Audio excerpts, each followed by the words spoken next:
સૂત્રાપાડા નગરપાલિકાના સફાઈ કામદારો અને કર્મચારીઓને ઇન્ડિયન રેડક્રોસ સોસાયટીના સહયોગથી સૂત્રાપાડા તાલુકા ઇન્ડિયન રેડક્રોસ શાખા દ્વારા કીટ વિતરણ કરવામાં આવી હતી।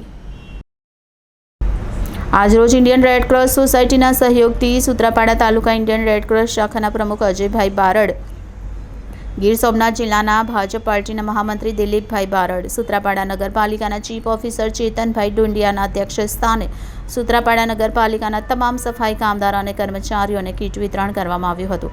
આ પ્રસંગે ગીર સોમનાથ જિલ્લાના ભાજપ પાર્ટીના મહામંત્રી દિલીપભાઈ બારડ, સૂત્રાપાડા નગરપાલિકાના ચીફ ઓફિસર ચેતનભાઈ ડુંડિયા, બાંધકામ સમિતિના ચેરમેન અંકુરભાઈ, વેરાવળ નગરપાલિકાના પ્રમુખ પ્રતિનિધિ જયદેવભાઈ, બાંધકામ સમિતિના ચેરમેન અંકુરભાઈ, સૂત્રાપાડા નગરપાલિકાના પ્રમુખ મનોહરસિંહ બારડ, ઉપપ્રમુખ નરેશભાઈ કામડિયા, ચેરમેન કૈલાશભાઈ, રમેશભાઈ વડાંગર, સૂત્રાપાડા નગરપાલિકાના પૂર્વ ઉપપ્રમુખ જયસિંહભાઈ કામડિયા, તમામ સભ્યો અને આગેવાનો બહોળી સંખ્યામાં હાજર રહ્યા હતા। Reporter Javed Chauhan, city golden news, Gir Somnath.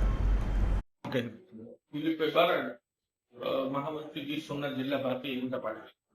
શું હતો આજનો કાર્યક્રમ? આજનો કાર્યક્રમ જે સૂત્રાપાડા નગરપાલિકાની જે પાયાની જે અમારી ધરોહર છે, જેને કારણે આજે ગામમાં સફાઈનું આવા ચોમાસામાં કામ થઈ રહ્યું છે, એવા સફાઈ કામદારોને આ વરસાદના કામમાં બિરદાવવા માટે અને તેમને મદદરૂપ થવા માટે રેડક્રોસ સોસાયટીના ચેરમેન અજયભાઈ બારડ દ્વારા દરેક જે સફાઈ કર્મચારી છે અને સમગ્ર સૂત્રાપાડા નગરપાલિકાનો જે સ્ટાફ છે તેમની કામગીરીને બિરદાવવા માટે આજે એક જે ડાઇનિંગ કીટ નું જે વિતરણ રેડક્રોસ સોસાયટી દ્વારા કરવામાં આવ્યું છે અને દરેક સ્ટાફ 113 જણાનો સ્ટાફ છે, દરેકને આ કીટ આપવામાં આવી છે।